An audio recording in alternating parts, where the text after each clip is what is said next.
problem with this for me, aside from the fact that, like, I don't like to taste disgusting things for fun. I don't like to taste disgusting things for fun. I'm Rex. I am Rex, and I don't like to taste disgusting things for fun. And I'm D-Day. And I'm Beth. And this is Accuracy Third. There are so many amazing, delicious things that I could be tasting. We still have to warm up. And Beth? Yes. How do we warm up? Through a humiliation ritual? Oh, you almost gagged on Mike. Yeah. Would you like me to serve you things, or would you like to reach into the bag of buzzballs? Okay. I feel like this is the way to get a buzzball is to reach into a weird plastic bag and rummage. What did I get? Okay. Oh, that's a warm one. We got to put that one on. Banana. I am so pleased that I'm finally not even considered for this humiliation. It's not just banana. It's bent banana, Beth. You're welcome to try it. No. See, the thing about humiliation rituals is you have to have dignity in the first place in order for it to be effective. Oh. Yeah, and he's a ranger, so he doesn't. All right. Oh, God. You're filling the whole thing. That bullet really takes up space. By bullet, Beth is referring to these metal, quote-unquote, whiskey bullets that are supposed to chill your whiskey without diluting it, a thing you're not supposed to do. And also, they don't work well. Beth, try the bent banana. Tell me how bent it is. Also, we shouldn't leave these containers in the recycling because they'll attract ants. Fuck. What even is going on with that? Well, it's artificial banana flavoring. But it's and not. bent. It's like... Does it taste like a runts cocktail? No, it tastes like Mexican banana candy. I can smell it from here. Yeah. No, it's it the banana. starts tasting like Mexican banana candy, and then it ends in a strong flavor of just chemical cleaner. Okay, so we're not going to rate all four of these till we're done. You got to try it. You got to try it. I And then you can You pick have out of the best palate of any of us. You're the one who can most accurately describe it. Beth, that's if you would like to have the bag and hold it for Rex after he's done with the banana, he can choose the next buzzball. I don't think you understand the implications of the first part of your sentence. The best palate? Buzzball. Yeah. Yeah, no, I'm not saying this is good for you. I'm saying this is good for our listeners. And Rex's palate isn't necessarily the best. He just has the best words to associate with his palate. What do you mean, my guy? It's like a peachy banana. Wait until you taste it. I don't want to. Oh, There's that aftertaste. It's not even an aftertaste. It's just in the middle taste. Maybe these are the transitions, Beth. there's is there aspartame in that? Let's see. If there is aspartame in it, it is not warning us that there's aspartame in it. But you know it is in it. Is it sucralose? No. The ingredients are vodka with natural flavors and FD&C yellow number 5. But it also very clearly says on this, does not contain fruit. So the natural flavors have nothing to do with fruit. All right. I feel like no one has All right. really described it yet. Shake well. Bent banana. I mean, there's no nuance to it. It's like banana esters and way too much sweetener.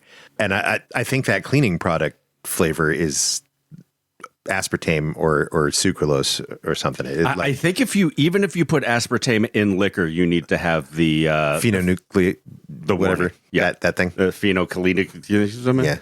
Yeah. It said natural, so it might be arsenic. It might be stevia or something like that. Yeah. But there's a lot of artificial sugar in it. And it is just smacking you in the mouth with like the flavor of banana that you would get when you're a child going to the dentist. And they're like, hey, this goop in your mouth, do you want it to taste like grapes or banana? This is that flavor of banana. Plus, quote unquote, vodkas. It's definitely not a very filtered vodka. No. That is a very dirty vodka, bottom shelf vodka. I think at a certain point, you can just quote unquote vodka when you're pouring pure grain alcohol and a little bit of water and your banana flavoring into a ball of buzz. Ugh. God, that's terrible. Well, Beth, present the bag to Rex while he's doing his... Oh, right. Sorry. Unless you'd like us to serve you one. Oh, that one's already cold. Holiday nog. Premium rum and, other than standard orange wine, with natural flavors. Whoa, what? Other than standard orange wine. Yeah, it's like blood orange wine I'm or shaking this navel one. orange wine. We were supposed to shake the last one. It and said- the last Oh, one. I shook it. I don't believe you. All I tasted was a layer of Well, chemicals. I mean, it was in the bag, and I was swinging the bag on as we walked out here. It contains dairy, but it contains no egg. 15% alcohol by volume. I didn't realize these were like wine. Oh, yeah? Well, they're like other than wine. standard orange wine. Yeah, because standard orange wine doesn't have fake cream and nog flavoring added. Nog flavoring. Contains no nog. just to put a pin or tie a bow on all of this, other than standard orange wine is a highly fermented flavored base wine used in ready-to-drink cocktails, malt beverages, and fortified wines. The differences being there's a traditional orange wine, which is a natural premium beverage made from white wine grapes fermented with their skins attached and then had orange stuff added. OTS is a heavily modified industrial wine. So should I try this one first, as usual? Yeah, it seems like you owe us that. Oh, God, that just like destroyed my mouth. so I'm not pleasant. I'm not really getting a noggy flavor off this. I'm getting like maybe tiramisu. So the first thing I notice is you can't really drink a buzzball without this this weird high pitched slurping glugging sound. slurp. Yeah. It's not as thick as my preferred consistency of nogs. It's actually better than most eggnog cocktails I've had, to be fair. Yeah, this smells fine. Well, I would say this is passable. That's not a bad nog. I don't like nog. Yeah, well, you won't like you this. won't like this one. It smells just like eggnog. I don't know what you're talking. Yeah, it's just like thin eggnog and bad rum. It's so sweet. Well, they're all going to be sweet. They're just like crazy The sweet. buzz doesn't come from the liquor. It comes comes from from the your sugar body rush? trying to process fake sugars and real sugars at the same time. Awful. Awful? Sure, but I'm going to put that in front of banana buzz. Yeah, We for have sure. we have bent banana at the bottom right now and holiday nog. I'm going to say like more than one step better than bent banana. I'm pretty sure bent banana is poison. It's sweet like hard candy.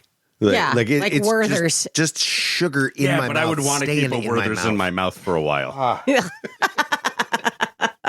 Oh, Well, guys, first of all, I would like to say welcome home. yay! Second of all, I would like to say we're halfway done Halfway done. with these buzz balls. We got two left. God. Oh God. Now, Beth, would you like me to reach into the bag and pull one Yeah. out, or would you like to present me with one? I'll present you with one.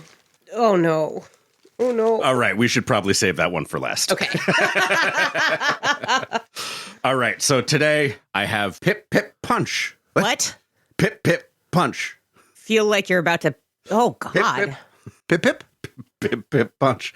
They had a tamarind. Shake that. They had a tamarind margarita flavor What? for Mexico, specifically branded for the World Cup. Yeah. And Oh yeah, this is also World Cup. yes, this is a This British is the English one. Pip Pip Punch. But as disgusting as tamarind is, at least you know you're getting a tamarind margarita flavor when you get that. This is Pip Pip Punch. This, Beth, might be extremely on theme for our adventure. God, don't get the mics. I didn't. I got the pop filter.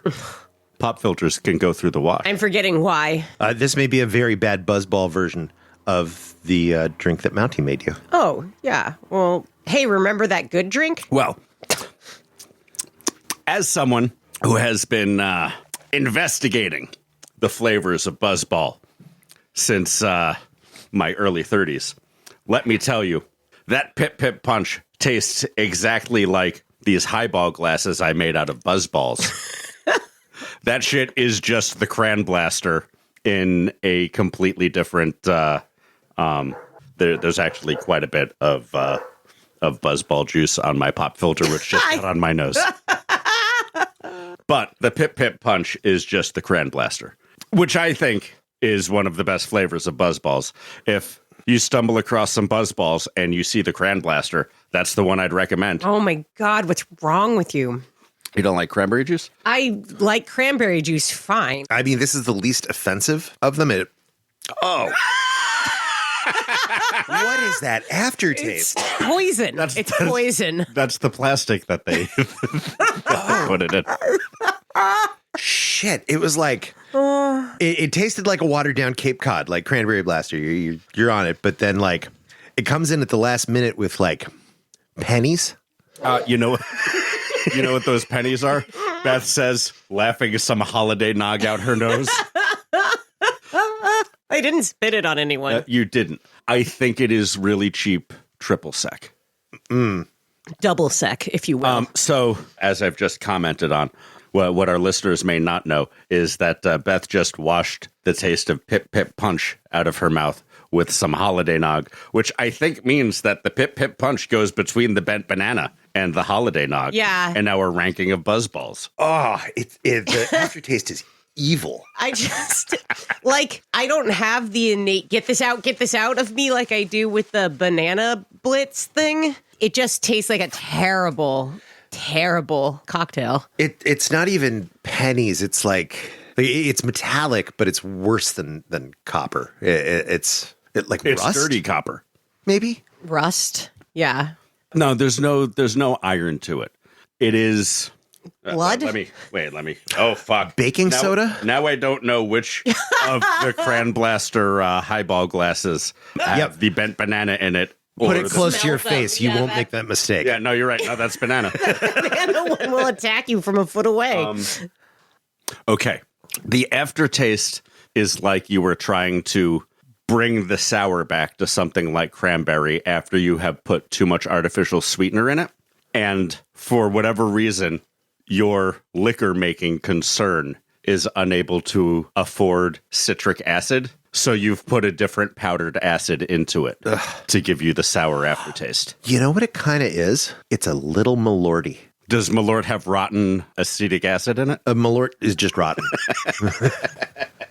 I mean, Malort tastes better than everything other than the nog. When's the last time you had Malort, Beth? Like a decade ago. Okay, well, we'll test that this summer. Malort tastes only bad. There's not a good taste to Malort. Okay. Not that there's a good taste to any of these, but it's bad in a different way. We know very well that, like, our most consistent, our most trusted listeners listen to all of our episodes and all of our burn barrels. So this is for our hardcore audience, who is almost certainly, if you are able, going to show up at our listener appreciation party. We will not be serving buzzballs. We will not be serving buzzballs, but if one of you wants to bring a selection of buzzballs and a bottle of Malort, we can really do a taste testing to see if Malort is worse than buzzballs or buzzballs are worse than Malort.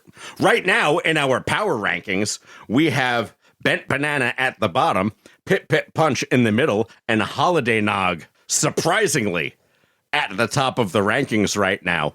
Right now, we have our fourth and final buzz, quote-unquote, ball, not a ball, in the shape of a barrel for some reason.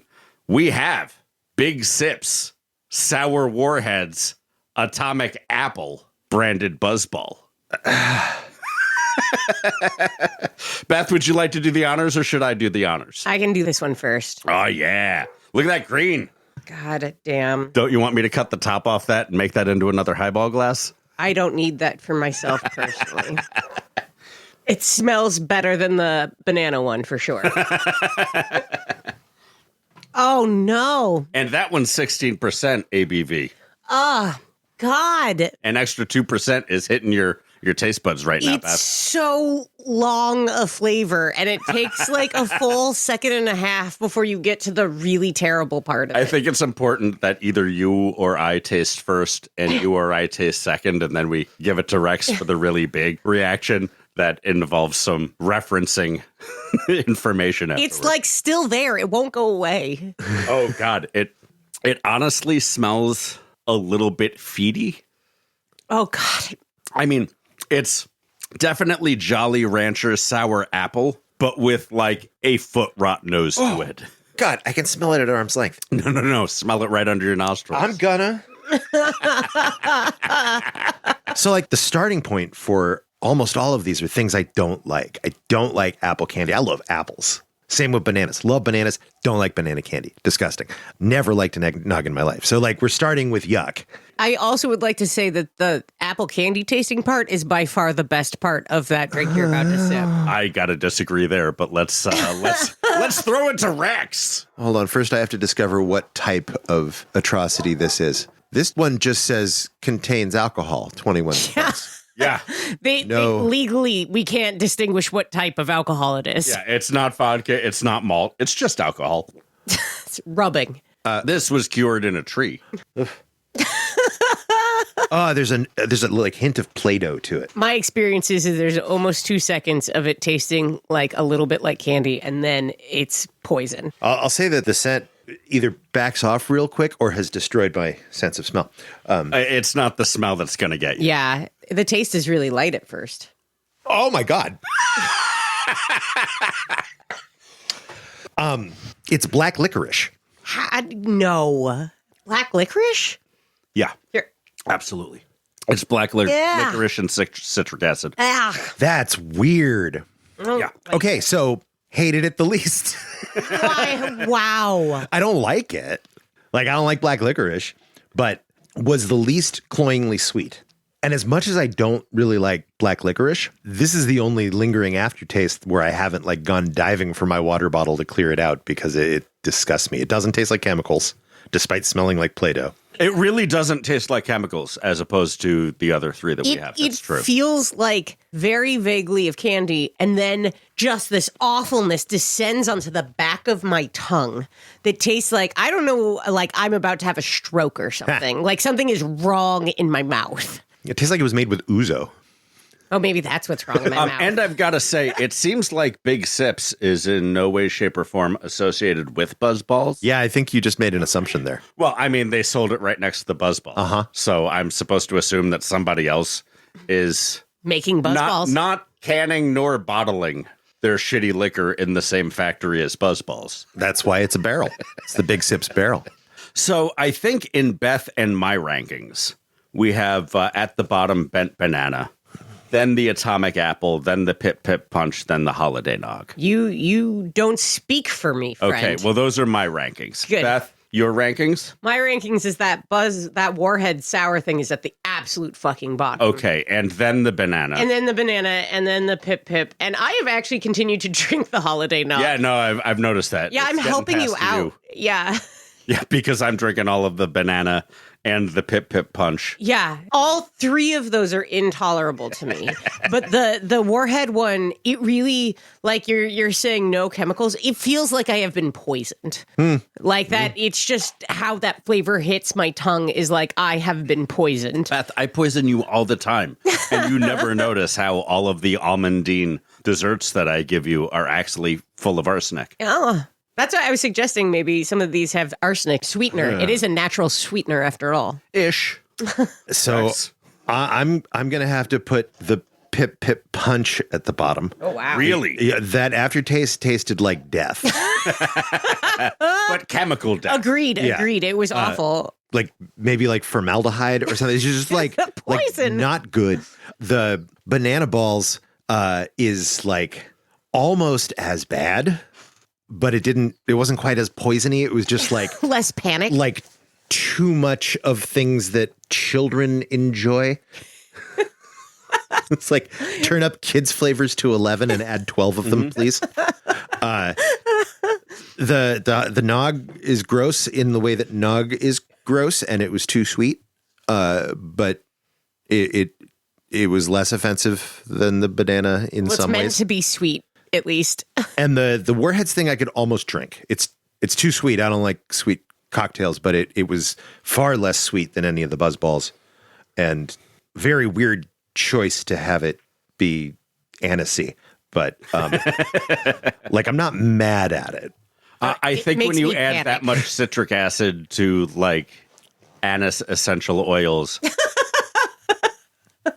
on the tip of your tongue, it comes off as like green sour apple. And then they just expect people to be throwing these back and not actually be tasting what is left in their mouth. But there is a very strong black licorice flavor. Well, it just teaches us that like Big Sip hasn't quite keyed in their horrendous flavor profile the way that Buzzballs have. You know, it's an interesting black licorice flavor too, because it's like black licorice candy specifically. It's not like the flavor you get from anisette or from absinthe or something. Yeah, it's all very much candy.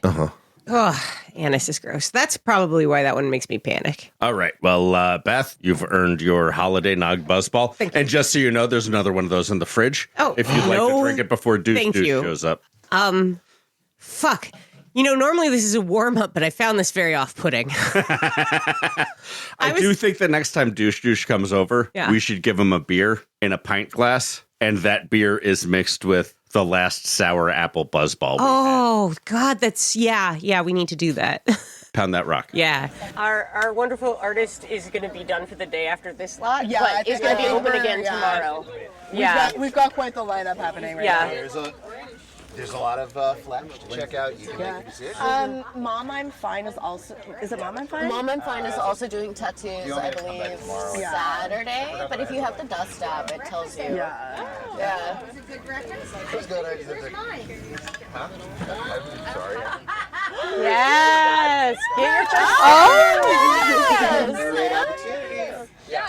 The flash is really cute. It is super cute. So cute. Like, adorable. So There are some really cute kitties on there. I feel like the onesie already. So cute. The kitty and the onesie, and then the kitty with like the planet. Yeah. Those are my two favorite kitties on there. Extra kitty. Nothing This but pussies goddamn on this bear, flesh. though. Look at the bear and the frog, too. they're so cute. Yeah. The bear is adorable. Really cute. Totally. Chunky. I want to give him a big hug. Right? Yeah, right? I almost got the bear. We You chose the bear. crowd-voted the Almost. frog. Almost chose the Like a bear. It was nice meeting you. Nice to meet you. So how did you end up coming out for the first time? You said it's people, obviously. Someone knew you were a burner and told you to come. Actually, Red's partner, who is my neighbor. I feel like Red's partner has brought almost everyone. Like Sounds like he has a good eye. He's like, oh, you're already a burner. You should Yes. go. Yeah. Yeah. I was crocheting like as I was coming up, and he's like, "Yeah, you're so ready to be a burner." He was right. Yeah. I met him in the weirdest way. He's my neighbor, but also like I dated his cousin. Which is wild. How is dating Jaleel? that. I love that there are just naked people. Yeah, it's titties out Friday. I'm probably gonna be wandering around in I would love like to get just my bikini titties bottoms out. later. Yeah, like I literally like why did I think I needed pasties? I mean for funsies. There were those stickers Funsies. earlier. Yes. Oh no, that was another conversation. Someone was walking around with I guess I can take this off. these stickers. On lips? Love that. Yeah, so good. Yeah, Asia has a roll of hot stickers that we're planning on using to flirt with folks. Love That it. is absolutely my plan. I went to a pasty making workshop at one of my early burns and realized why pasties aren't usually a guy accessory. Yeah. Yeah, actually, making pasties has become like a fun little hobby for me for some reason. It's just fun. No, it makes sense It's for fun. you. But like also, so I was using little like felts or like little like fabric things. Recently watched a video of a girl. She gets the 2.5 inch suction cups and uses those as her base. And they are so much more durable and reusable when you use that as your base. Yeah. And then she puts on to cover the nip area, like the little like felty like piece of fabric, and then you just replace the double-sided tape every time you use them. Smart, genius. Guess what I'm using for my nipple basing bases now? Suction cups. Genius. Genius. Innovation. Genius. You'd think pasty technology would have reached its apex, but no. Cool shirt. It's sharing it. That was the Yes. Yeah, okay. That was I funny. didn't quite catch the end of the bottom and I was like, Yeah. is it? What did it say? The best part about having a penis is sharing it. So good. Oh my god. He can also be our friend. Yes. I think I'm going to say that about every single individual I meet this weekend. So. Oh, same. I've already made so many friends. It's been wonderful. I love all the people here. Like, I know I would, but oh my god. Yeah, all the people that are weird in the right ways. Yes, exactly. Yeah. Exactly. It all boiled down to... Yes. You're wearing the dress! Okay, baby. Stunning. Are you kidding? So to get in the mood for this, because it's been like 2 weeks since we've been home. Week and a half. Week and a half. Nobody needs to know that. Just Welcome home. well, just to get myself to remind myself of the feeling that I had while I was out there. Which while I was out there, Where were you at, Beth? What were you doing? So Rex and I got the extreme privilege of being hosted out at Sideburn. The Ontario, Canada regional. Yeah. And folks from earlier this season might remember us talking with Safety and Fireball. Well, those plans came to fruition, and we got to go out and see this awesome regional on the other side of the continent from where we normally burn. And As they refer to it, TTNTTD, that thing next to the dump. So we got back a while ago, and it's been a kind of like, it was such a great trip, but being back was a little bit exhausting, and I got sick and been healing a bunch. And so I was listening to some of the audio, some of the casual audio that we took just to remind myself of the feeling of it, because it was baseline. I was delighted for like days and days in a row. Just such a beautiful event. Such incredible people, such amazing gifts, like such an incredible like experience. It was amazing, and it's nice. You're going to hear some of the audio that we recorded on this episode, but then we'll be releasing another full episode that is from folks we talked to out there.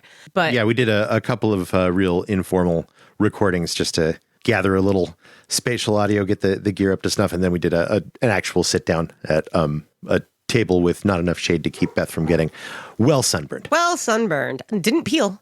Hey, nice. Wow, you get real dark without peeling. I do. If my skin was that dark, I would have been shed in 3 layers. Yeah. I mean, I'm lucky I tan, which just means my skin cancer is coming in slower. Who knows what skin means? So I don't know if there's an order that we want to talk about it in. Do you have a list of topics that you saved in your Keep app while you were at the event? So when you got home, you'd be able to reference it and talk about the things that were important to you? No. No.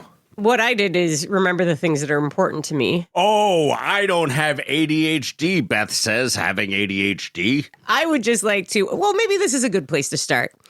So have you ever noticed how unobservant you are? Nope. Yeah. You know how you've been looking for people who got tattoos at Burning Man Nope. for seasons? I haven't been looking. I've been mentioning that people who get tattoos at Burning Man should reach out to us. Absolutely. Did you get a tattoo at Burning Man? You now know 2 people who got tattoos. That's like a match with a marshmallow on it, on fire? Come a little closer. Beth, you've just shown me the bug bite on your arm. You have a dead dinosaur on the back of your shoulder. I think of it as a splooted stegosaurus. It's Okay. an exhausted splooted stegosaurus. So the marshmallow on that matchstick is a skull which is on fire. Yes. Okay. Well, congratulations on getting some stick and poke. It was it was a total setup. Like it was. But also very much not at Burning Man. I mean, I imagine, I haven't been to Sideburn, but I imagine even though it's next to a dump, it is less filthy than Burning Man. yeah, we did. Well, No, disagree. it's a different kind of filthy. Yeah, like it's a muddy field next to a dump that is like infested with black flies. And Better than bot flies. yes, absolutely. Beth got bit a bunch. None of them have birthed little colonies. But there was not one, but there were two places that were giving out tattoos, and tons of people like gathered to get these tattoos. One of the best early conversations that we had with folks that weren't the folks that brought us or their immediate people they were introducing us to was these lovely human beings waiting to get tattoos, sitting out in the shade in front of the tent tattoo parlor, just getting to hang out with them. And everyone was so excited about getting tattoos. And I was like, who's going to want to do this? And I was like, oh, I want to do this. But I was like, that honestly sounds kind of awesome. If I didn't have like such an iconic, solitary, useful tattoo on my body, I absolutely would like fucking fill myself up with some stick and poke sleeve at a burn. It was with a gun. But it was also like people with gorgeous, beautiful tattoos. Like Rex has gorgeous tattoos and some real, male shitty ones. Yeah, had a partner who did tattoos. You practiced The tattoos. shittiest ones were not your partner's fault. This is So true. that was your young self fault. Yes, my shitty young person flash is terrible. But there were people with like gorgeous work who were like, absolutely, oh my gosh, there's a spot on my sleeve that I could fill with this. Like people lit up about the opportunity to get tattoos. And it was a bunch of practice flesh with flash on it. And everything was like easily, filling out the paperwork. The cleanup and changeover between them and the verbal consent stuff took longer than the tattoo itself. Yeah, Like I was maybe under the needle for 3-4 minutes. exactly. Like under 5, I think, for almost everyone. But she had the coolest. I've never seen a unit like this before. She had a USB rechargeable, fully handheld rotary tattoo machine. I've never seen anything like it. I guess it's been a little while since I got tattooed, so maybe they're the standard now that batteries have gotten. Do you remember her name? Fuck. I'm going to text Fireball. Hardly matters. Hardly matters. It does matter. It does matter because she was fucking rad. Well, it matters to the two of you. It doesn't matter for narrative purposes. Well, I'm hoping God, because I'm a little bit drunk on buzzballs right now. I'm really hoping that we get a bunch of listeners from this because like nobody knew who we were. It was like, Yeah, well, you sure as shit didn't get accuracy third tattooed on you anywhere. no, It wasn't in her flash options. I would not get that tattooed on me. The splooted stegosaurus means something deep to me. It's not branding. Okay, but with the liberties that I'm allowed to take with you in a way that you don't enjoy and I'm not proud of, if you're passed out sometime, can I tattoo you? No. Like in a friendship ending way, no? Or in a you're going to hold it above my head for the rest of our lives kind of way, no? Depends on what the tattoo is. And where? Yes. I mean, Moving on. it's fun to pretend that you get past the first poke. Yeah. Yeah. You would tattoo a dot. I want to mention this human being's name because it was so fucking cool. She tattooed like 150 people over the time there. Sounds like Woozy What's It needs to come on the podcast. Tell us about her tattooing. Absolutely. I did chat with her about whether she would do it at the Big Burn, and she was like, I think the playa would eat the equipment, which I'm like, that makes sense. But, Yeah. it's like... But we can buy her some real cheap, shitty equipment for like $70 on Amazon. But it was all like legal above board. They had inspectors come in and show the like safety plan of cleaning up and sterilizing between people and how it was set up. And I'd never seen tattooing like that at a burn ever before. And I found like the excitement about being willing to do something permanent to yourself here really beautiful. Safety got his very first tattoo. It's like there's just Well, what was it? Don't move on. Was it a big picture of your face tattooed on his wrist? I believe it was a stick figure with a backache. yeah, it's like a stick figure with a hole in That's his very back. funny. Yeah. But like watching people jump up and want it, I don't know, it just sparked this feeling in me of Joy. yeah, it was delightful. And it reminded me that both it is okay to be casual with your meat adornments and it's okay to play with it. And yeah, and that, But now you can't be buried in a Jewish cemetery. I couldn't have been buried in a Jewish cemetery this whole time, D-Day. I'm not technically Jewish. My dad was technically Jewish. Yeah, it doesn't count. No, I'm not. Yeah, we don't technically. We raise Palestine and say it's ours. Fuck. And now Lebanon. Lebanon's ours now, too. Oh, so Yeah, from the sea to the sea, I shout. It was actually pretty cool to talk politics with Canadian burners because what they hear and what their perspective is so different than like. Do they have like actual politics and individual ethical political theory instead of being like, I'm in one camp, I'm in another camp? Unfortunately, no. I'm a trucker. I'm a liberal. They were saying that their conservatives are a lot more rational, but then they brought up the truck protests and Sparkplug. Safety's adult kid, but is very much in the ears of the youth phase, was like, yeah, no, young conservatives up here would have the same sort of rhetoric of young conservatives in the U.S. where it's like, yeah, I'm racist, so what? It's weird that these fascists want to fash so hard. It's like you should never take your eye as a leftist off of the project of crushing fascism and humiliating fascists whenever they have the audacity to share their fascism publicly. Oh, it's cute that you're young and conservative and a fucking racist. Do you want me to tell you about how people should have their own autonomy and ability to live without being crushed under the boot of some fucking racists? Because we can do that to you right now. Do you want to think about how you, dear listener, are probably already resisting fascism? And something that we experienced at Sideburn is genuine human connection. Like, it is such a relief to my heart, you know, after like watching our country fucking fall the fuck apart and be evil, like outright bare on its face, to be able to go and like hang out with people where they're like, oh, but you know, that's not you guys. We understand that this is a problem for the globe. I don't know. It was a huge relief, but also it's these chances to connect. And I wanted to talk about an art project out there that connected in a way that really only a regional can, which is this leaf tree thing. The leaves from Camp Mom, I'm Fine. Mom, I'm Fine, which is A, a great camp name. Mom, I'm Fine is a great camp name. B, they did so many cool and useful things. They gave so much. And one of the things that they had was a art project that was a tree with a whole bunch of these beautiful leaf necklaces coming off of it. And you were to write an intention, tie it onto the tree, and then take a necklace.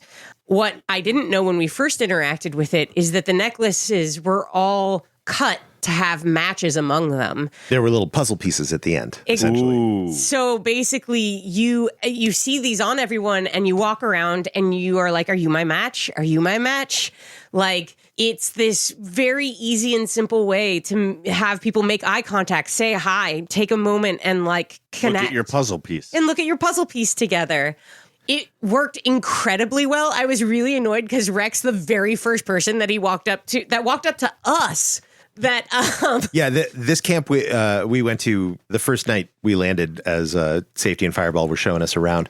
We went and collected our necklaces. And I didn't. I was like, I don't know what my intention is yet. Oh, that's right. It was just me. It was you meeting your match that I was like, I need to go do this. I didn't even end up pulling one off the tree. I hung my intention and I looked down and there was one on the ground. I'm like, well, I guess that's for me. And the next morning we went to get our tattoos and my match just walked right up. Like very first person I checked. The thing is, he doesn't seem like it. But if you look closely enough, Rex is actually powered by the machine elves. If you cut him, he bleeds fractal. Fab. Oh, and also was an incredibly cool burner. I have actually, since we wondered whether the puzzle pieces only had a single match or not. That seemed like the way it was for me because it was so fucking hard to find anyone. But I have since looked at the Sideburn Facebook group and seen pictures of Fab matching her necklace with at least two other people. And I can actually see the necklace in the photo, and it's a match to mine as well. So apparently there were at least like two pairs of my design.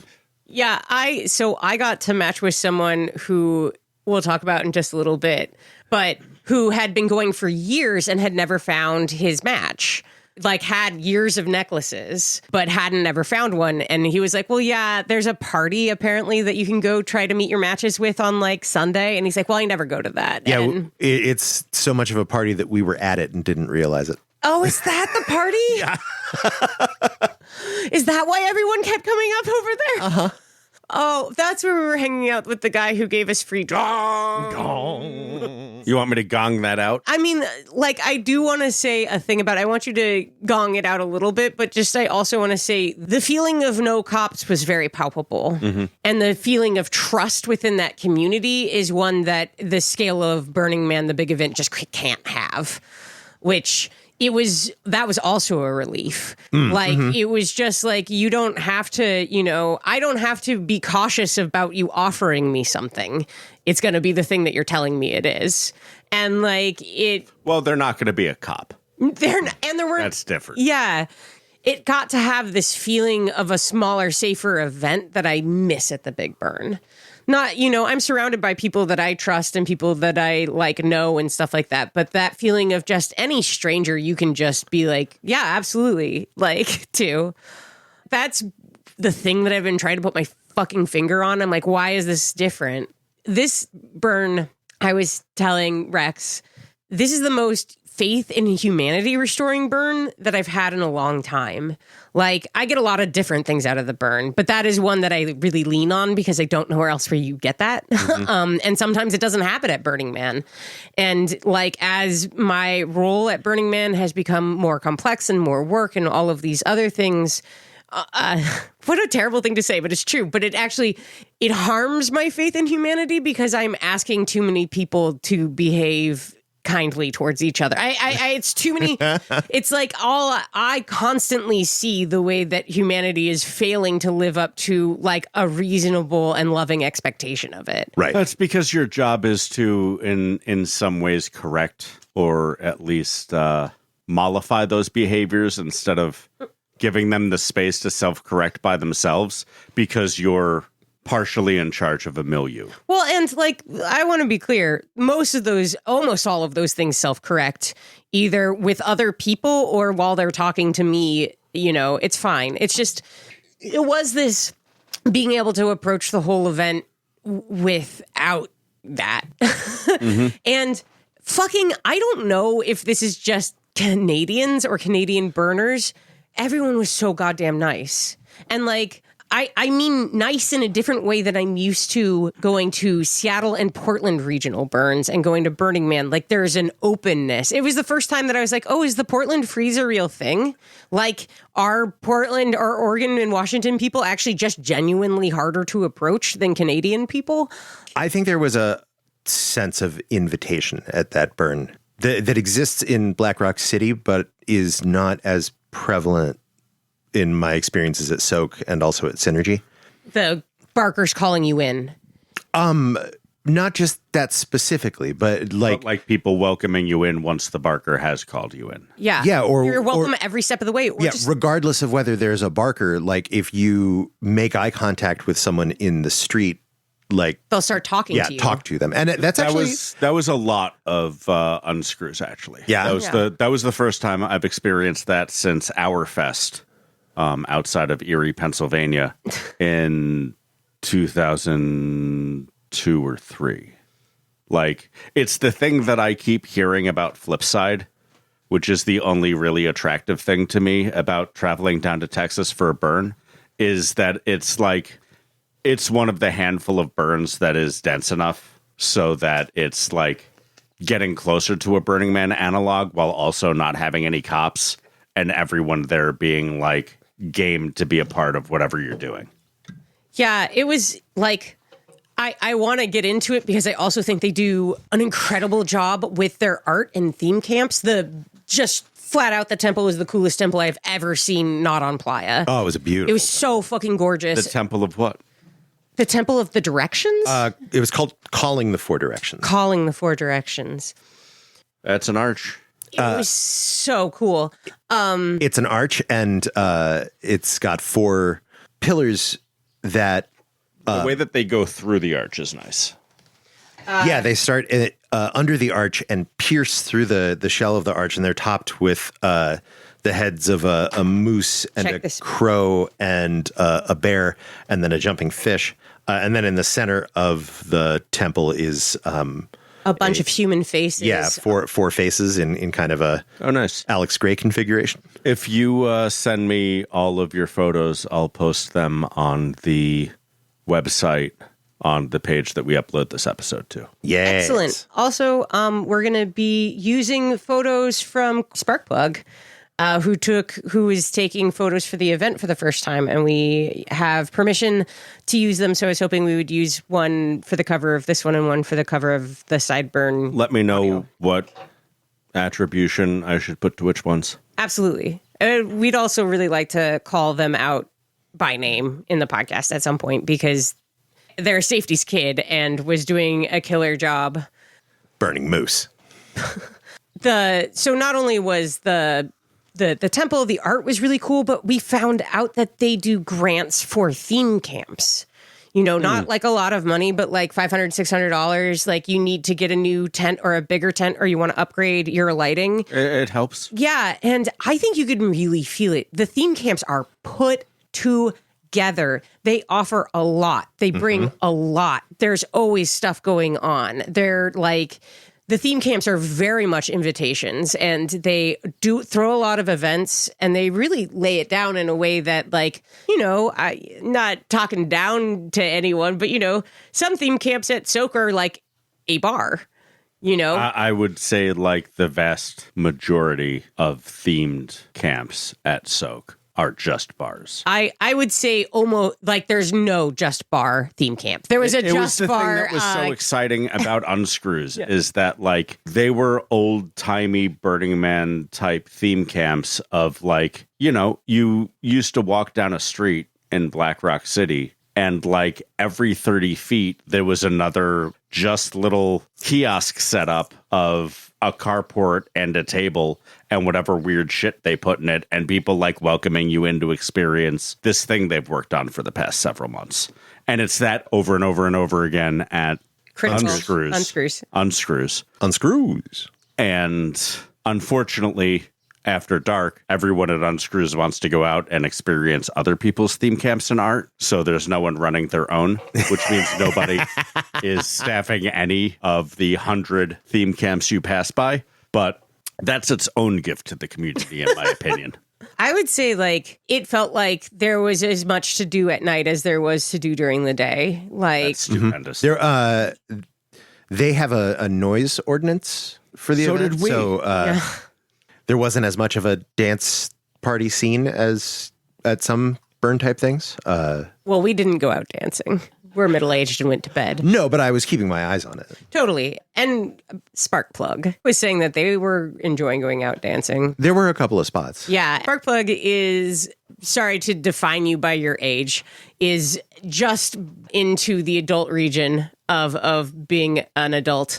And is so cool to talk to about like their experience getting to know the Burning Man community as a young human being, and also becoming like stepping in and doing so much volunteering already. Oh yeah, every time I went by the Hive, which is what Sideburn calls its main participant interface space, Sparkplug was there doing something. I was just blown away, and it was kind of fun. And I mean, you'll hear audio from Sparkplug in the episode that we're releasing of this audio, but I just didn't get all the questions answered. And I got to have so many lovely conversations with them just about why it is complex to be a young burner. But, you know, like, and how weird it is that, like, there's no one in their age range there. There's, like, no one 18 to, like, 25. That actually helps you as you become an adult when you start realizing that no one is actually in your age range. You're just friends with people and you assume that they're 45 like you. Yeah. And they're like 32 and looking at you when you're just like, I just turned 48. And they're like, oh, holy shit. I thought you were 40. It's like, no, you've done too much coke. That's why you're as gray as me.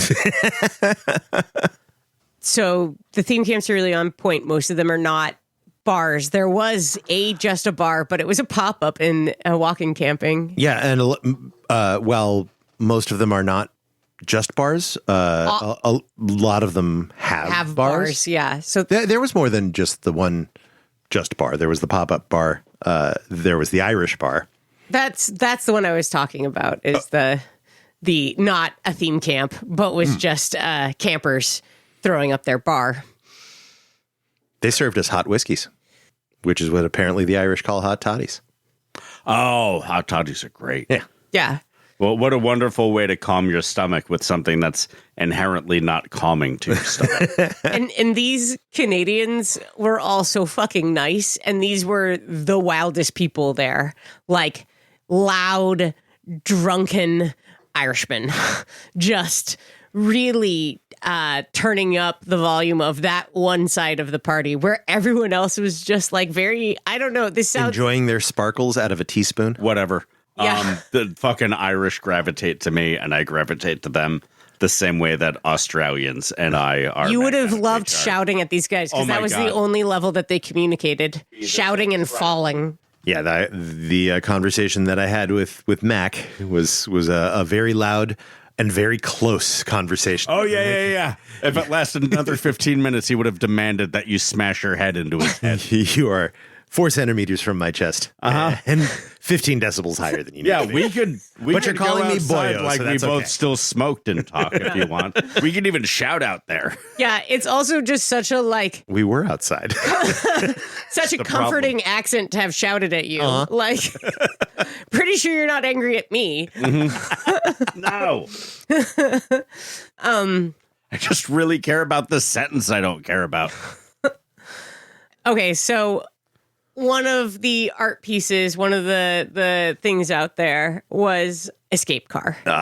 The name of the piece was Check Engine. Check Engine. We got to experience what Escape Car can be like, and it was so cool. It's gorgeous. It's a 50s Chevy. The exterior, like, beautifully Yeah, painted, like, great condition, but missing an engine entirely. There was an air conditioner in there instead. And the interior had been, like, all the seats had been ripped out and replaced with some upholstered benches so you could climb 4 or 6 people in there and, like, share the space. And then once you were in and hit a button, the escape sequence begins. yeah. You try to start the car, and then you go on an adventure. And, like, it throws up a clock, so you know that there's, like, a fail time. It was, like... It was beautiful. There was... It was kind of scary at first. Like, it was just panic-inducing. I haven't done many escape rooms, and I'm like, fuck. But it was the story that it manages to tell is really genuinely kind of gorgeous and sweet. Like, I welled up a little bit. Oh, yeah. Like, I wasn't expecting to be emotionally moved by Escape Car. And I think the escape part of it is entirely notional. I don't believe the doors were locked No. at any point. No, you can just leave walked car. out. Yeah. But it... but you can fail. like it was narrated by the car itself with really beautifully done voice work, telling And a it story has about such a character. Oh, yeah. Like, it has opinions about you and how you're dealing with stuff. It was our responsibility to repair the car so that it can continue on its intergalactic Journey. interdimensional voyage. But it doesn't have much faith that human beings can sort shit out. Word. And Yeah. there was a owner's manual in the glove box that was a handmade Journal book, most of which looked like they could have been copied straight from the Voynich manuscript. Yeah, so gorgeous, just absolutely beautiful piece of art. They were kind enough to pack all of the relevant material into like a dozen pages near the end, so you didn't have to go diving back through the decorative stuff too much. But there were a bunch of different puzzles that you had to go through. There was a LED display on the passenger side sun visor, and it gave you a bunch of various tasks to get through, and there are all sorts of weird interfaces hidden throughout the car. Sometimes you were using the steering wheel. Sometimes you were using a like little keypad. Sometimes you were using a series of switches. Sometimes you were using like this big crank thing. Like it had a bunch of puzzles in it with a countdown clock. And it had there was a hazer in the dashboard, so when you tried to start the car, and it fills- it chugged, it just started to smoke out of you. Yeah. So that's amazing. good. Okay, I have 2 ideas from this. Yeah. One is maybe the easiest, cheapest possible theme camp that you could ever bring to Burning Man is like Cujo Camp. You just get a rotted out old car and you bring it to Playa and you make sure you're camped next to or in the furry district. and you one by one trap people in a car and have someone dressed as a furry dog, like barking at the outside of it until you're able to figure out how to get out of the car. Speaking of collaborating with furries, the folks that we were camped next to had this very charming bit where they would dress up like they're on safari and go find creatures and study, evaluate them. And then they had this it was so cute, this like ear clip tag that gave them their specimen number and how they were rated. It was so cute that all of the animals, once they got wind of it, were seeking them out. Yeah, I don't think I even know where my raccoon ears are anymore, but I would wear them to a burn again if I knew that I would get tagged by researchers. Yeah, it was and they both have, at least in my ear, pretty funny and accurate English accents. So their whole bit is super charming. And this was an event full of people wanting animal tags. They also served Beth a Pim's cup, which was what I was hoping the Pip Punch was. Yeah, it's not. Absolutely not. I've had a Pim's cup before. They're It delicious. was lovely. They're much better than a Pip Punch. Don't even know what that is. I don't know. Everyone was doing so much. Yeah, there was a laser harp, Yeah, the laser harp was really cool. which was literally like a full-size harp strung with lasers. And that you can change what the laser sounds are on like a knob. But the problem is no one can play harp. Well, you don't need to know. You're not playing harp. I don't know. We were in the laser harp space for all of 10 minutes and we had at least one person come through who knew what to do on a harp. Like, wasn't a harpist necessarily, but like, It doesn't take long. Performed on that with a piano to be able to make nice sounds together. Like, we have ears. Yeah, but both sides of the harp are different, right? No, it was like one chromatic octave and then a low note. Oh, Yeah. well, if you give me an octave and a no load, I know what to do. Yeah, totally. So more like a lyre than... Yeah, it was a full-size harp, but it was only like a quarter strung. Okay. Because you got to have space for Dude, fingers. harps are fucking insane. Right, like- you would think you can take like the strings out of a piano and line them up with how a harp works, and it's not the same. It's like converting piano to accordion. Ugh. It's a completely different mindset of like where your notes and chords are and shit. There were at least 2 and I think 3 litters or palanquins or sedan chairs. I'm not exactly sure how you differentiate between those 3 objects, some had wheels, some were for people carrying, some were pushed on wheels, but they had like... I only care if it's a chair with pipes on it for someone to lift me up onto their shoulders. Like a palanquin is the only way to go. You want me to have like an inline skate chair? Fine, but I don't feel important. So the palanquin, the cow, remember the cow? The palanquin was lift up. The person was seated, but not, and this went by after the dad bod stripathon or whatever it was called. which was great. They came by in the back of the audience and they were a cow cult. And what were they chanting? It was eat me, feed me, milk me, Breed me. breed me. And this cow, it's this big paper mache head that's off the front of it. That's its own puppet thing. Papier And- mache. Papier mâché. Has its mouth open and just blood, like strings of red ribbon coming from its mouth, like it's bleeding out of its mouth. It was, I would just like to point out, because that one was really specific. Yeah, that one was really cool. But there was an art project where they made one that's on wheels, and it has led to all kinds of parades. Just because people come and grab it for their parade to put someone on it, or cheese platters, or the Roman, the Vikings that come through and conquer camps, which was mostly children, used it. The pickle parade used it. I thought the pickle parade I thought that was their thing. I don't know. I think there were that- so many using it. So my understanding was that it was the pickle people's thing, and they would grab a random person and put them on there and turn them into King Pickle and parade them around the event, demanding people's obeisance to the pickle. Pickle.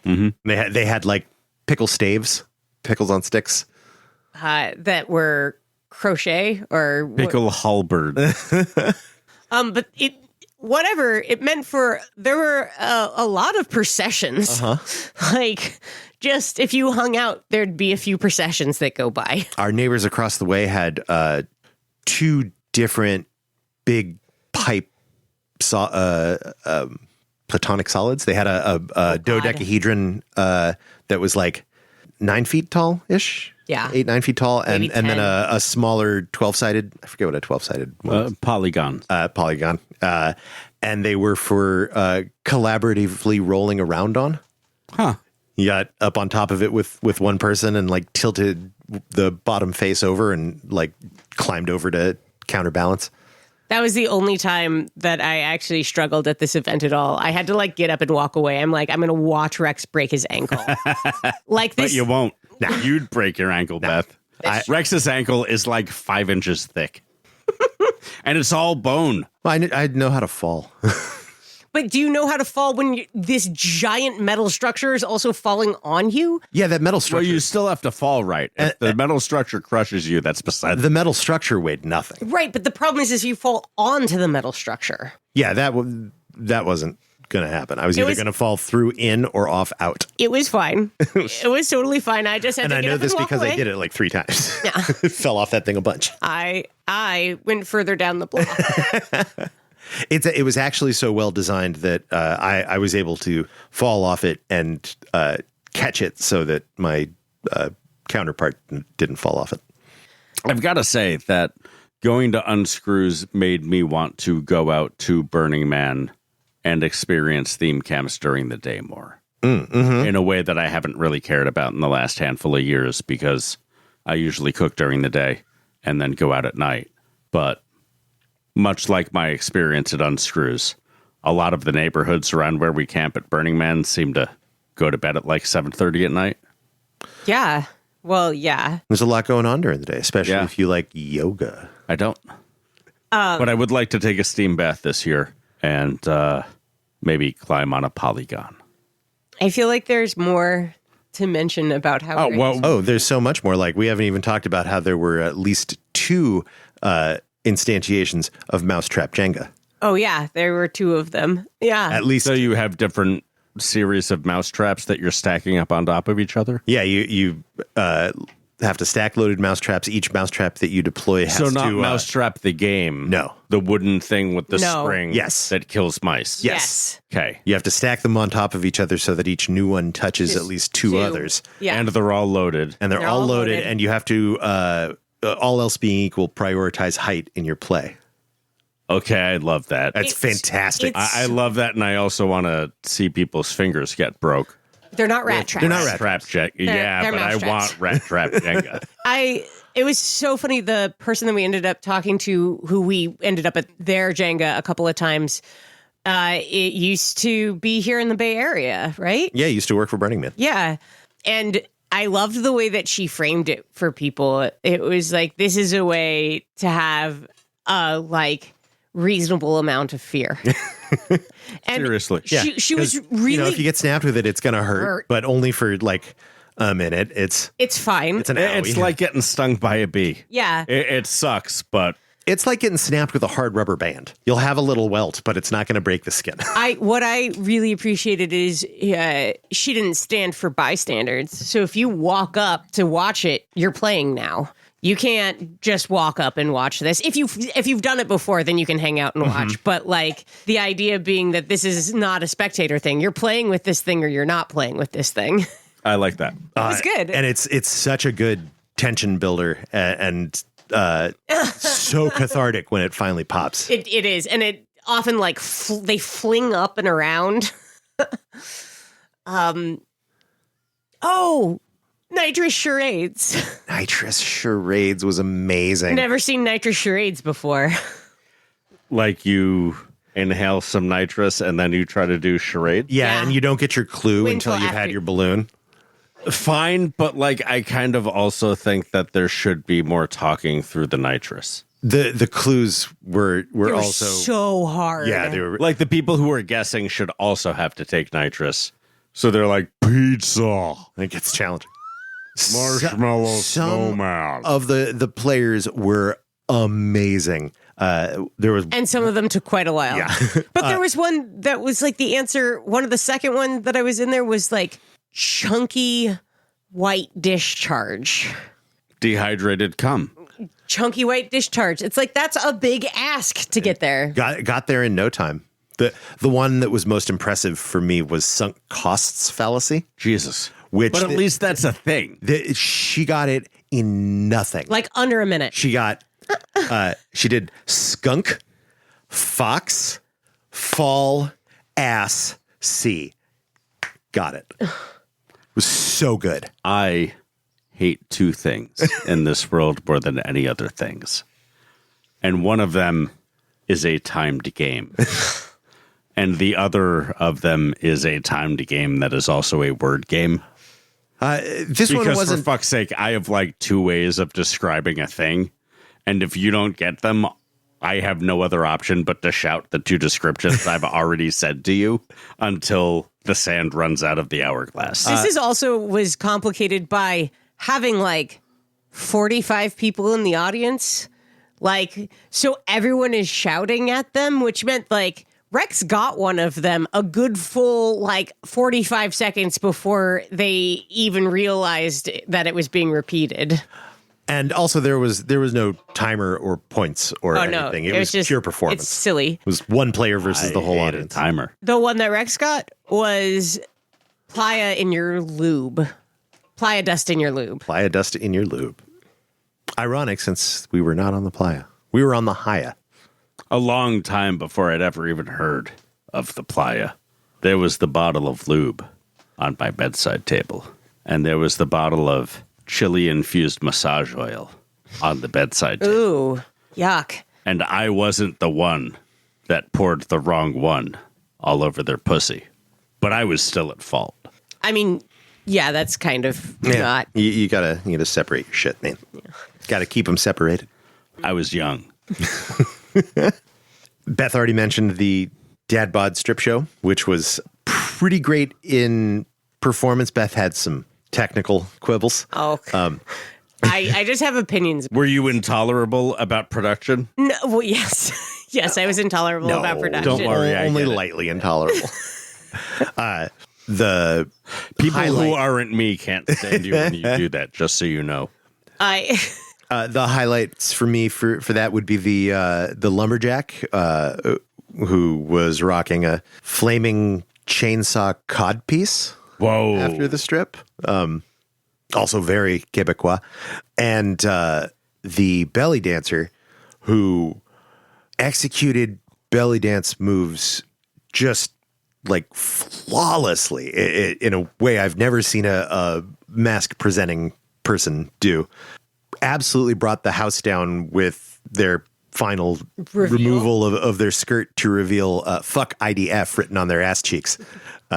Hey, that'll audience get went you wild. kicked out of England. The audience went so wild that none of us noticed that the skirt had flung up into the rafters, so that after their performance, the stage bunny had to like jump up to pull them out. Very good. Yeah. So you all think naked anti-Semitism is funny. Good to know. Not fully naked. Tastefully disrobed. My problem is with the insinuation that the IDF are murderers and have been just blatant murderers for the past decade or so. That was Oh, wait. No, that's my insinuation. Never mind. that was at Camp Baby Fight, Yeah. where the next night they held the Baby the fights. titular baby fights, which we were unable to get to see. Oh, Did you see them? no. No. No. I didn't think so. Good we went interruption. to see them, but they had been rescheduled, and I had to go do my burn perimeter. Yeah.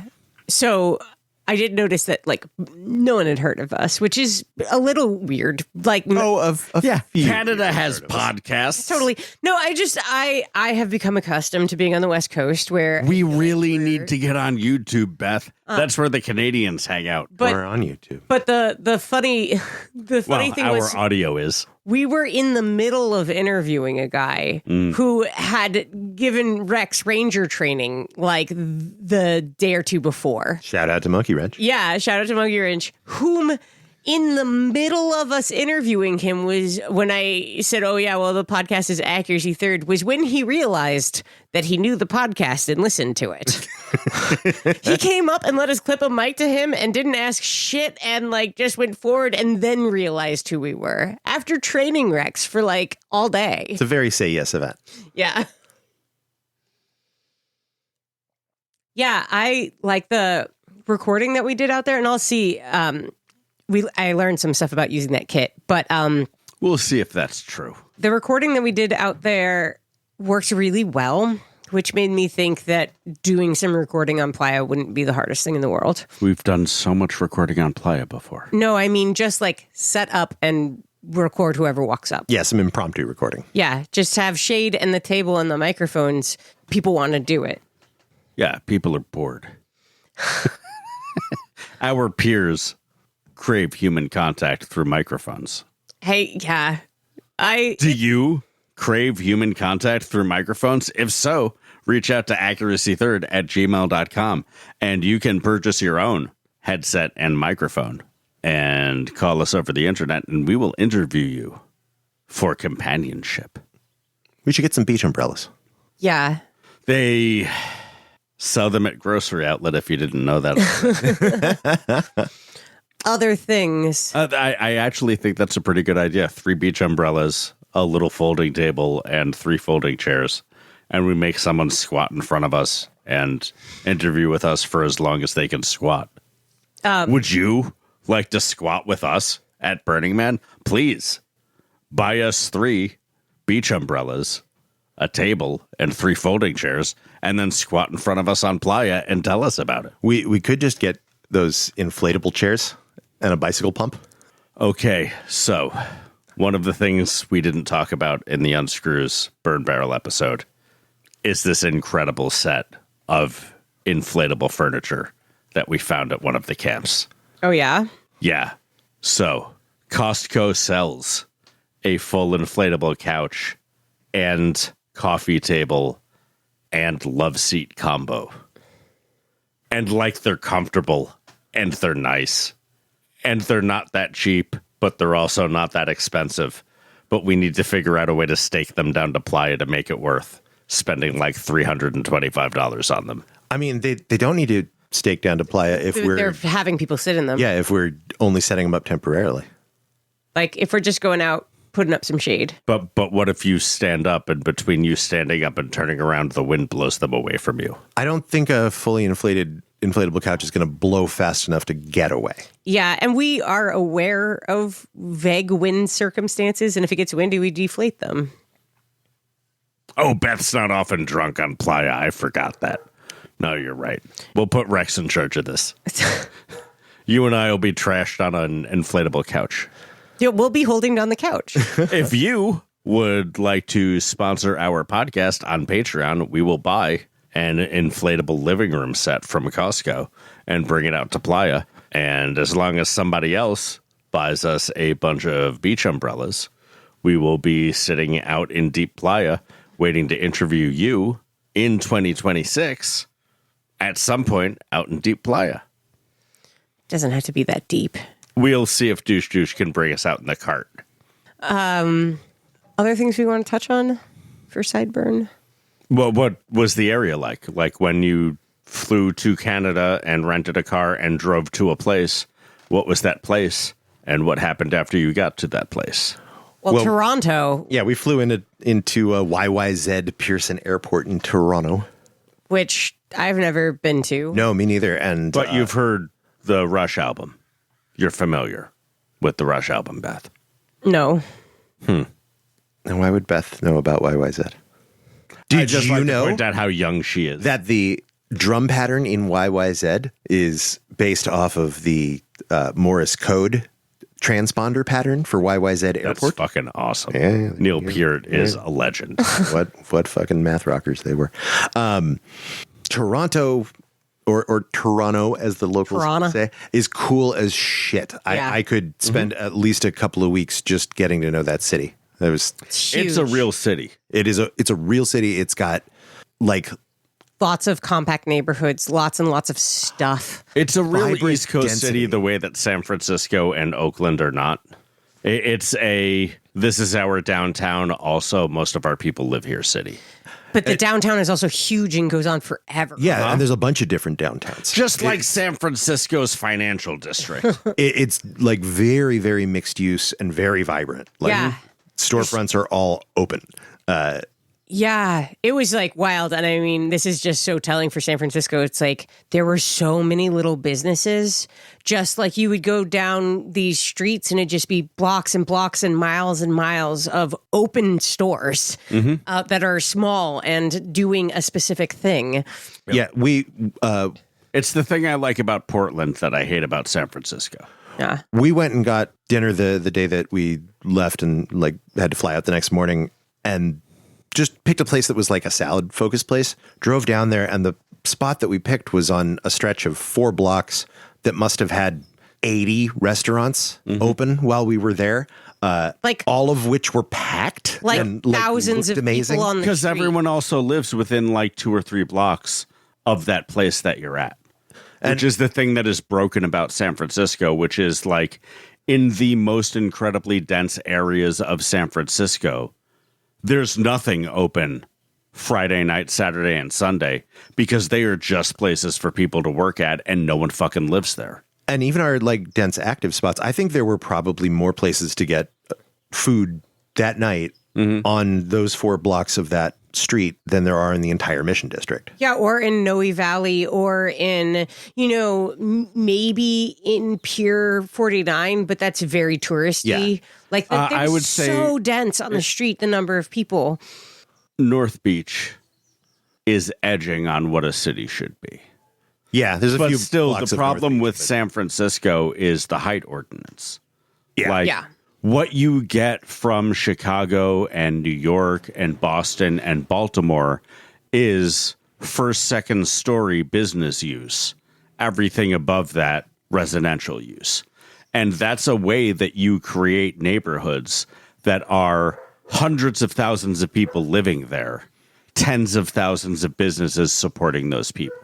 You don't need a really big grocery store in any of those neighborhoods because within a block you have like a produce market and a meat market and a fish market, and you get to migrate between all of those places as you leave where you live and come back to where you live.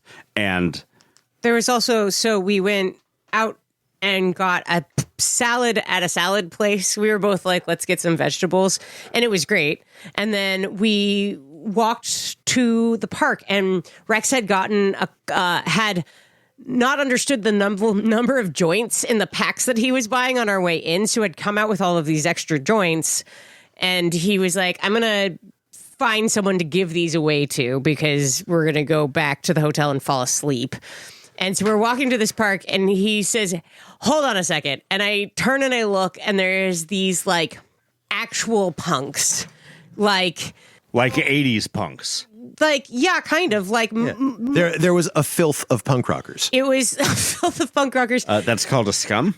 There's a guy with like a heavy chain from his ear to his nose that has big flat crosses coming off of it. And he, in his like first thing he's ever said to any of us, because Noah walks up to a different guy, is this guy turns around and goes, yeah, this guy like told me I had ADHD.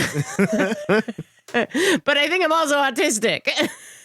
It's like, That's not possible. The park that we walked through was it paralleled the little 4-block stretch that we were eating on, and it was amazing. It was like 4 blocks deep and 3 blocks wide, and beautiful and full of people. Yeah. Like people everywhere, and not in the like Dolores Park. Everyone's packed in every square inch kind of way. But like, Hey, some people only have nice things that are called Dolores Park.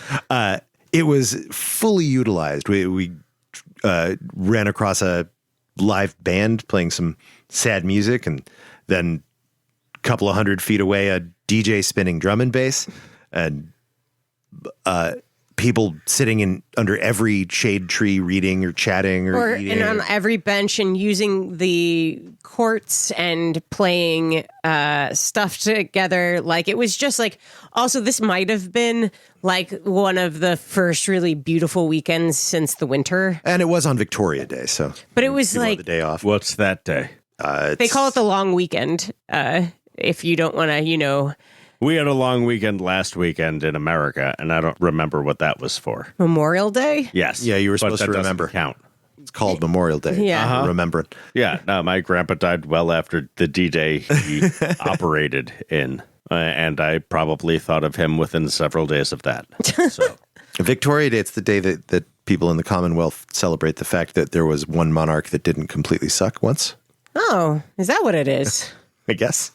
I like. if you're a Canuck and you're not insulted by me calling you a Canuck, and you would like to be on the podcast to tell us what Victoria Day is, please reach out to us at accuracy3rd@gmail.com and tell us what Victoria Day is all about. Oh, my impression is that nobody really cares. It's just the long weekend. I don't care about Memorial Day either. And after the park, we found this Speakeasy? May Day, this- though, May Day seems really important, right? in the rest of the world, yeah. It was a Prohibition era immersive speakeasy. It made me nervous that we were going to get acted at. Like the one in the Tenderloin. Maybe. I haven't. Yeah, kind of. I haven't it's been great. in it. That's the one behind the pawn shop, the fake pawn shop. Yeah. This one had a fake apothecary, Perfect. and the cocktails were fucking marvelous. They have to be. Yeah. Yeah, and If you're doing that thing and you're making people wait to come into a space that's actually a restaurant that you're pretending is a bunch of bullshit, like, your cocktails need to be on point. And in the place in San Francisco I went to, they were served immediately. And then it took us 90 minutes to get our entrees. But it didn't matter because we bought 3 more cocktails in the intervening 90 minutes. this one we walked basically right in. Yeah. But like it had like, here's classic cocktails, but then here's our cocktails, and had them like split up in like very interesting ways. And we had already eaten, but we got a steak tartare because it was on the menu, and it was incredible. It was like, If anyone has the audacity to sell steak tartare, you should give it a try. Yep. Because they've got a fucking recipe for it. Yep. Yeah. If I see steak tartare or carpaccio on the menu and I've got space for it, I am getting that shit. And now I'm completely serious, but as a counterpoint, if you ever see chicken tartare on a menu, don't. Run away. I've had it. you've had chicken tartare? Yeah. Sounds disgusting. It is. It was at a very high-end, like, Michelin 1-star Cambodian restaurant. And, like, there is a raw chicken dish or two that they create in that culture. And the consistency of raw chicken is not a thing that you should eat minced up with shallot and a little bit of mustard. Would you like a plate of slime? Yeah, that place was exquisite. The event was like 2 hours east of Toronto in a hayfield.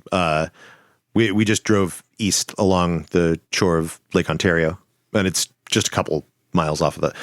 It's just a few kilometers off of the highway, right next to a dump. Yeah. And this year the dump had a nipple. In what way? So they smooth it down and cover it in dirt for the event, just as like a, less dump off gassing and more visually not a dump. But this year, for whatever reason, there was like a protuberance that I think, did I ever take a picture of the nipple? No.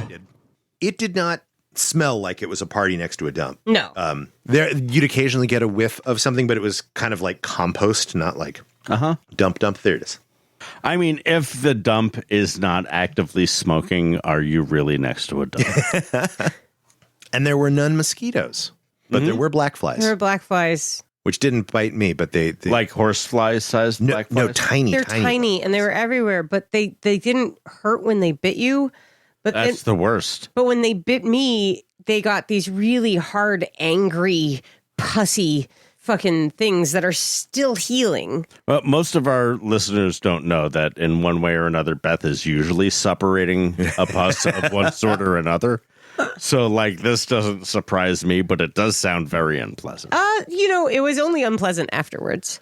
And we learned all about the collapse of Le Steedburn, which has now The horse burn by saying American. I've earned our explicit rating for French listeners. That fucking burn is what is the Quebecois. Oui, oui. Like, I knew about the Quebecois growing up in Pennsylvania and upstate New York in the 80s and 90s. But all of that really got overtaken by who the Quebecois are in David Foster Wallace's Infinite Jest. And whenever you guys mention them, I just think of this, like, Canadian French insurgent force that is currently happening in Canada. And I know that's not true. There were quite a few Quebecois at this event. Definitely French being spoken. Well, the French would disagree. My French friends in the early 2000s in San Francisco really treated my one Canadian French friend like shit whenever he spoke French. We are Acadian. The French-speaking folks that I ended up talking to were doing we'll boil noodles in any fluid. And I was like, okay. And they're like, but not body fluids. And also, like... here's some radiator fluid. Yeah, not body fluids. And what else? They were also like... Oh, also, juices don't work very well. And, like... So not any fluid. You mean pee. They mean alcohol. He said flat Dr. Pepper would do nice, but I had to make it be flat yet first. Yeah. How many different processes do I have to put my urine through? What about before a you pulp-free juice? pretend that it's not from me? But that is during... I'll see if I can find the audio. I really hope I can. During the effigy burn... Rex was doing perimeter and I was hanging out with Safety and Fireball watching it burn. And I heard a small child unironically say, "Ooh la la." Oh, yeah. Yeah, French children say that shit all the time. Yeah. And all their swear words are pieces of the church. Tabernacle. Le Steed. Le Steed Tabernacle. I had the easiest perimeter I've ever had. I mean, most perimeters are pretty fucking easy. It was super short. It was short, but also I was put in the absolute most downwind position. Nice. And nobody sat in front of me. All I did the entire perimeter. I asked one person to step out of the fire lane. You had your back to the smoke. I had my back to the flame. I had to tuck my hair under my hat. There was a lot of sparks coming your way. A lot of sparks. And I just watched the firefighting crew hose down The baby fight tent? Baby fight, because it was right next to the effigy and right downwind. Like it hadn't started on fire, but a lot of those embers were really lingering on that tent in the way that you would... So what's your effigy for Sideburn? There were some pyramids. Yeah, it was with pyramids with a trampoline on the trampoline inside. You could climb up the side of them or be on the trampoline on the inside. Seems more like that little cat that we burned at Unscrews. Nothing against that little cat, but it was little. This is the funny thing is like, so it does the first big fall and I walk over to hang out with Rex because no one's over there. And I'm like, oh, it's going to be a minute before this is going. And we're like chatting for all of 2 minutes when Rex's manager, or what is Perimeter lead? Quadrant lead? Quadrant lead, Bathrobe Jesus, comes over and is like, oh, the perimeter's down. It was like under 15 minutes. He says that to me, and I look over to the far side of the perimeter, and all the Rangers are still squatting. I'm like, huh, is the perimeter really down?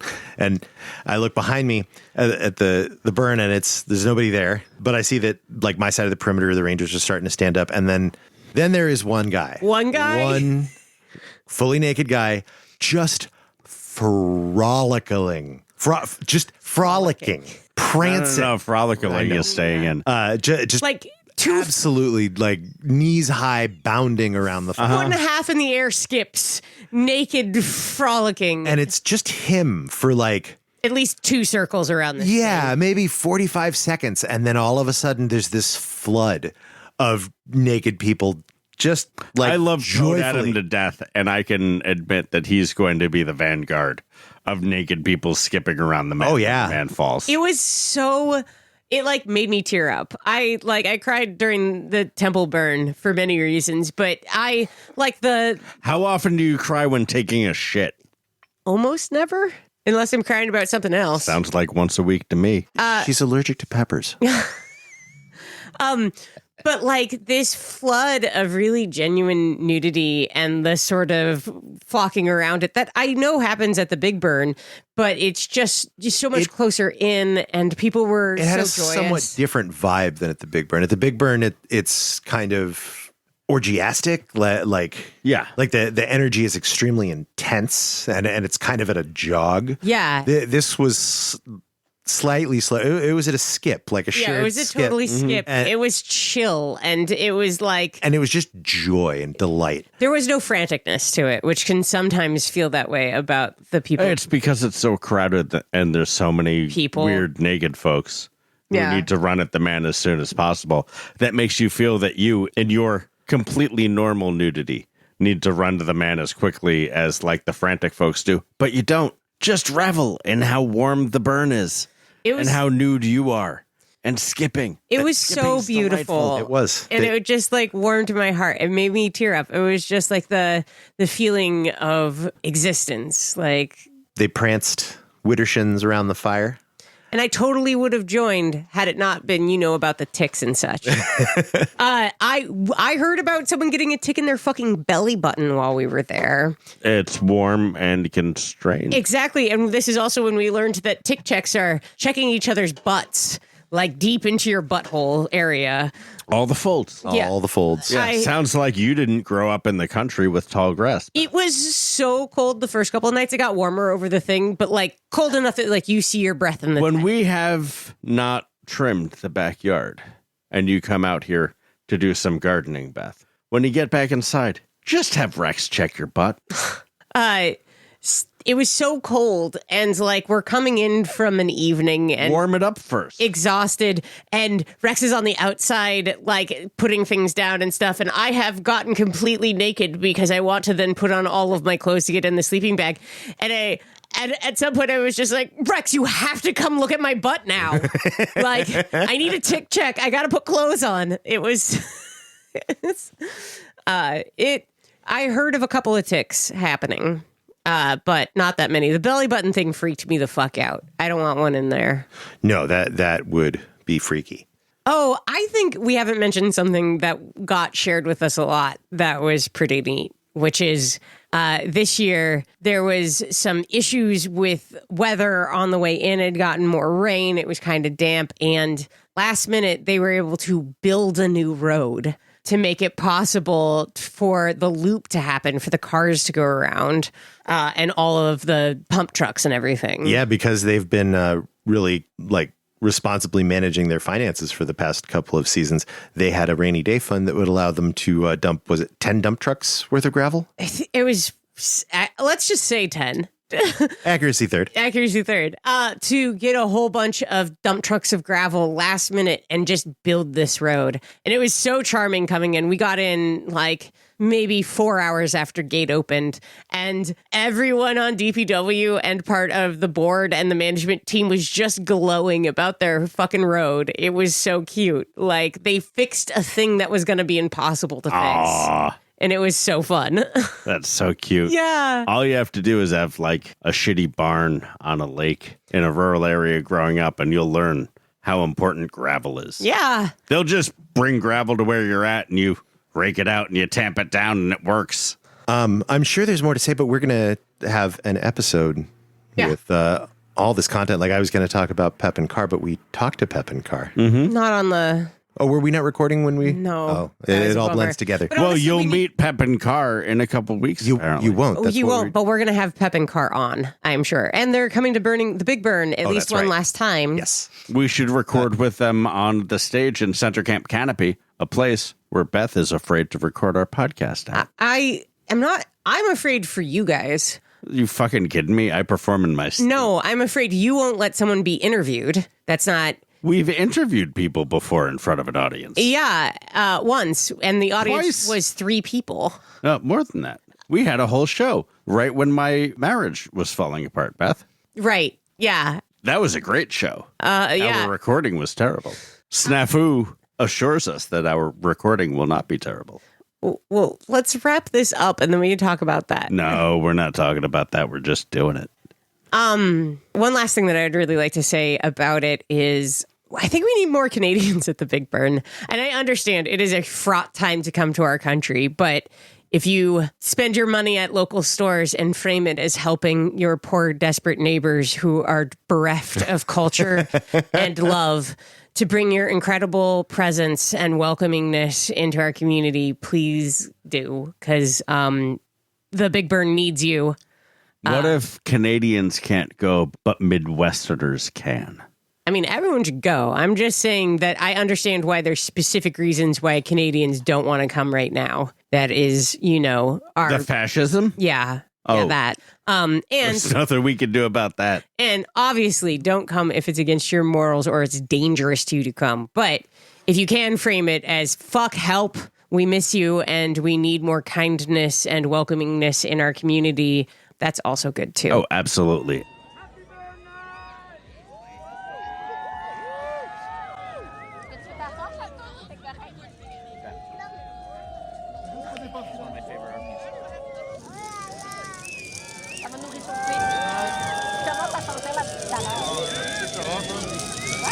Ça va? Pas si gros?